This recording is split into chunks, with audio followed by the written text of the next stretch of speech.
Hi all, Assalamu alaikum and welcome back to my channel. I am Sumaya from Sumi's Home Chef. இன்றைக்கி நம்ம சேனலில் பார்க்க போகிறது சூப்பரான டேஸ்டியான க்யூட்டான பேக்கரி ஸ்டைல் கோகோனட் கேக் தாங்க.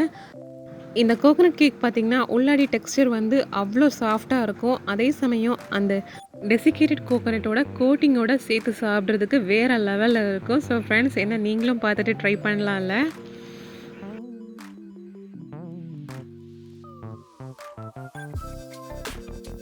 ஓகே ஃப்ரெண்ட்ஸ், இப்போ நாம் இந்த டேஸ்டியான bakery style coconut cake recipe எப்படி பண்ணுறதுன்னு பார்த்துட்டு வந்துடலாம். முதல்ல நாம் இதுக்கு சுகரை வந்து பவுடர் பண்ணி எடுத்துக்கலாம். நான் இங்கே 1/2 கப் அளவுக்கு சுகரை வந்து முதல்ல பொடி பண்ணி எடுத்துக்கிறேன். இந்த மாதிரி ஃபைனாக பொடி பண்ணதுக்கு அப்புறமா இப்போ ஒரு மிக்சிங் பவுலில் முட்டையை உடச்சி எடுத்துக்கலாங்க. 2 முட்டை ரூம் டெம்பரேச்சரில் இருக்கிறது மாதிரி எடுத்துக்கோங்க. இப்போ 2 முட்டையும் உடச்சி விட்டதுக்கு அப்புறமா நாம் இதில் வந்து பிஞ்ச் ஆஃப் சால்ட் சேர்த்துட்டு பீட் பண்ண ஆரம்பிக்கலாம். அப்போ வந்து எக்கு வந்து நல்லா ஃப்ளஃபியாக பீட் ஆகி கிடைக்கும். பாருங்கள், இந்த மாதிரி நல்லா நுரைச்சி வந்ததுக்கு அப்புறமா நாம் இதில் ஏற்கனவே 1/2 கப் அளவுக்கு சுகரை அளந்து பொடி பண்ணி வச்சுருக்கோம்ல, அதை இந்த மாதிரி கொஞ்சம் கொஞ்சமாக சேர்த்து பீட் பண்ணிக்கலாம்.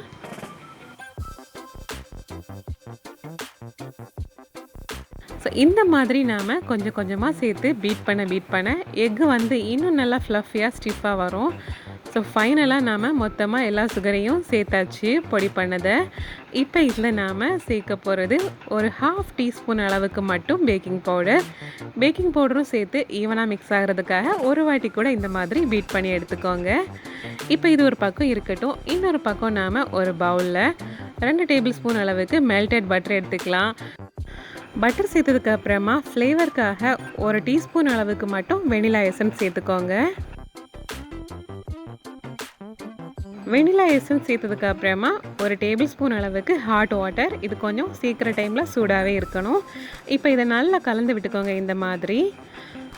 இப்போ நாம் கேக் பேட்டருக்கு போகலாம். ஸோ ஒரு பக்கம் வந்து 1/2 கப் அளவுக்கு மைதா மாவு எடுத்து வச்சுருக்கேன். இன்னொரு பக்கம் நாம் செஞ்சு வச்சுருக்க மிக்ஸ் இருக்குது.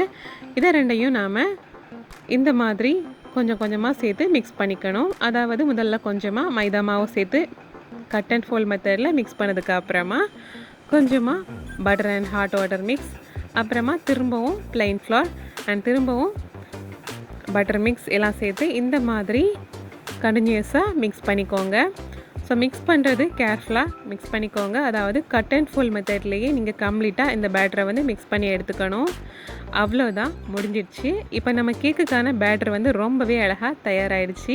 இதை வச்சு நம்ம குட்டி குட்டியாக செம ஸ்பாஞ்சியாக க்யூட்டாக கேக் செஞ்சு எடுக்க போகிறோம். ஸோ அதுக்கு நான் இங்கே டம்ளர் தான் யூஸ் பண்ண போகிறேன். நார்மலாக டீ குடிக்க டம்ளர் தான். இதில் நான் ஏற்கனவே ஆயில் அண்ட் டஸ்டிங் பண்ணியிருக்கேன். இப்போ இதில் ஒவ்வொரு கப்லேயும் 1/2 கப் அளவுக்கு மட்டுமே பேட்டரை விட்டுக்கிறேன். இதை நீங்கள் இந்த மாதிரி டம்ளரில் தான் பண்ணணும் இல்லைங்க. இதை நீங்கள் பேப்பர் கப்பில் ட்ரை பண்ணலாம். அண்ட் ஆல்சோ கப் கேக் மோல்டில் கூட நீங்கள் செஞ்சு எடுத்துக்கலாம். ஸோ இந்த மாதிரி 1/2 கப் அளவுக்கு மட்டும் பேட்டரை விட்டுட்டு ஏற்கனவே ப்ரீ ஹீட் பண்ணி வச்சுருக்கக்கூடிய ப்ரெஷர் குக்கரில் கேர்ஃபுல்லாக இந்த மாதிரி வச்சுக்கோங்க. அண்ட் ஆல்சோ நான் 1 மோர் பவுல்லையும் அடிஷ்னலாக அங்கே வைக்கிறேன், குட்டி பவுலில். ஸோ அதையும் நான் சேர்த்து இப்போ நாம் பேக் பண்ண போகிறோம். ஸோ கம்ப்ளீட்டாக இந்த மாதிரி வச்சு அரேஞ்ச் பண்ணதுக்கு அப்புறமா லோ ஃப்ளேமில் வச்சு லிட்டை க்ளோஸ் பண்ணிக்கோங்க. வித்தவுட் வெயிட், அதாவது வெயிட் போடாமல் லிட்டை இந்த மாதிரி க்ளோஸ் பண்ணி விட்டுக்கோங்க. க்ளோஸ் பண்ணதுக்கு அப்புறமா ஜஸ்ட் 10 மினிட்ஸே போதுங்க. 10 மினிட்ஸில் நம்ம இப்போ ஓப்பன் பண்ணி பார்க்கலாம். நம்மளோட கேக் வந்து ரொம்பவே அழகாக சூப்பராக வந்திருக்கு பாருங்கள். இப்போ நைஃபை வச்சு செக் பண்ணி பார்த்துடலாம். ஒட்டவே இல்லை. ஸோ உள்ளாடியும் டெக்ஸ்சர் வந்து சூப்பராக இருக்குன்னு நினைக்கிறேன். இப்போ வாங்க நாம் இதை ஓவனாக வந்து கேர்ஃபுல்லாக எடுத்து மாற்றிடலாம். எட்ஜஸை மட்டும் இந்த மாதிரி இறக்கி விட்டுட்டு நாம் இப்போ கேக்ஸை வந்து கப்லேருந்து ரிமூவ் பண்ணி எடுத்துக்கலாம். பாருங்கள் எவ்வளோ சாஃப்டாக ஸ்பாஞ்சியாக ஸ்மூத்தாக வந்திருக்குதுன்னு. ரொம்பவே புசு புசுன்னு சாஃப்டாக இருக்குது.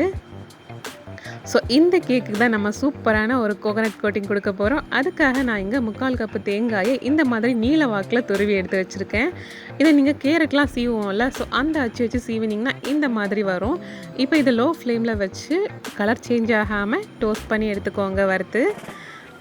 ஜஸ்ட் அதோட ஈரத்தன்மை மாறி ட்ரை ஆனாலே போதும். இப்போ ஸ்டவ்வை ஆஃப் பண்ணிவிட்டு நாம் செய்ய ஆரம்பிக்கலாம், கோட்டிங் பண்ண ஆரம்பிக்கலாம். இப்போ நம்ம செஞ்ச டெசிகேட்டட் கோகோனட்டை ஒரு பிளேட்டுக்கு எடுத்து மாற்றியாச்சு. அடுத்ததாக நான் கொஞ்சம் விப்பிங் க்ரீம் எடுத்து வச்சுருக்கேன். நீங்கள் பட்டர் க்ரீம் கூட யூஸ் பண்ணிக்கலாம். இப்போ நம்ம செஞ்சுருக்க குட்டி குட்டி கேக்ஸை வந்து விப்பிங் க்ரீமால் சைடை ஃபுல்லாக வந்து கவர் பண்ணி விடணும். இந்த மாதிரி ஸ்ப்ரெட் பண்ணி கம்ப்ளீட்டாக எல்லா பக்கமும் கவர் பண்ணதுக்கு அப்புறமா டெசிகேட்டட் கோகோனட்டை வச்சு அதில் டிப் பண்ணி எல்லா பக்கமும் சுற்றி இந்த மாதிரி ப்ரெஸ் பண்ணி எடுத்துக்கோங்க. அவ்வளோதான், பாருங்கள் எவ்வளோ சூப்பராக இருக்குதுன்னு. ஸோ இந்த மாதிரியே நாம் செஞ்சு வச்சுருக்க கேக்கெல்லாம் விப்பிங் க்ரீமை வச்சு லைட்டாக சைடில் வந்து கோட்டிங் கொடுத்துட்டு அதை இந்த டெசிகேட்டட் கோகோனட்டில் கம்ப்ளீட்டாக டிப் பண்ணி எடுத்துக்கணும். அது மட்டும் இல்லாமல் கோகோனட் பிரியர்கள் என்ன பண்ணலாம் அப்படின்னு பார்த்தீங்கன்னா, இதுக்கு மேலேயும் நாம் டெசிகேட்டட் கோகோனட்டை ஸ்ப்ரெட் பண்ணி விட்டுக்கலாம். ஸோ அதுக்காக கொஞ்சமாக இந்த மாதிரி விப்பிங் க்ரீம் ஸ்ப்ரெட் பண்ணி விட்டுட்டு நாம் இதையும் இப்போ டெசிகேட்டட் கோகோனட்டில் கவர் பண்ணி எடுத்துடலாம். ஸோ கம்ப்ளீட்டாக வந்து எல்லா பக்கமும் கோகோனட் வந்து இந்த மாதிரி கவர் ஆகிறது மாதிரி டிப் பண்ணி எடுத்துக்கோங்க. அவ்வளோதான், முடிஞ்சிடுச்சு. ஸோ இதுவும் பார்க்கவே ரொம்ப அழகாக இருக்குதுல்ல. இந்த மாதிரி நீங்கள் ஒரு வாட்டி மட்டும் செஞ்சிங்கன்னா திரும்ப திரும்ப இந்த ரெசிபி தாங்க செய்வீங்க. அவ்வளோ டேஸ்டியாக இருக்கும். அந்த தேங்காவோட சேர்த்து சியூ பண்ணி சாப்பிட்றது ரொம்ப ரொம்ப ரொம்ப சூப்பராக இருக்கும். ஸோ ஃப்ரெண்ட்ஸ், நீங்களும் பார்த்துட்டு மறக்காமல் ட்ரை பண்ணி பாருங்கள். அண்ட் இந்த வீடியோ பிடிச்சிருந்தனா வீடியோக்கு மறக்காமல் லைக் போடுங்க, ஷேர் பண்ணுங்கள், கமெண்ட் பண்ணுங்கள். இன்னும் இன்ட்ரெஸ்டிங்கான ரெசிபிஸ் விளாக்ஸ் பார்க்குறதுக்கு என்னோட சேனலை மறக்காமல் சப்ஸ்கிரைப் பண்ணிக்கோங்க. இந்த நாள் இனிய நாளாக அமையட்டும். தேங்க்ஸ் ஃபார் வாட்சிங்.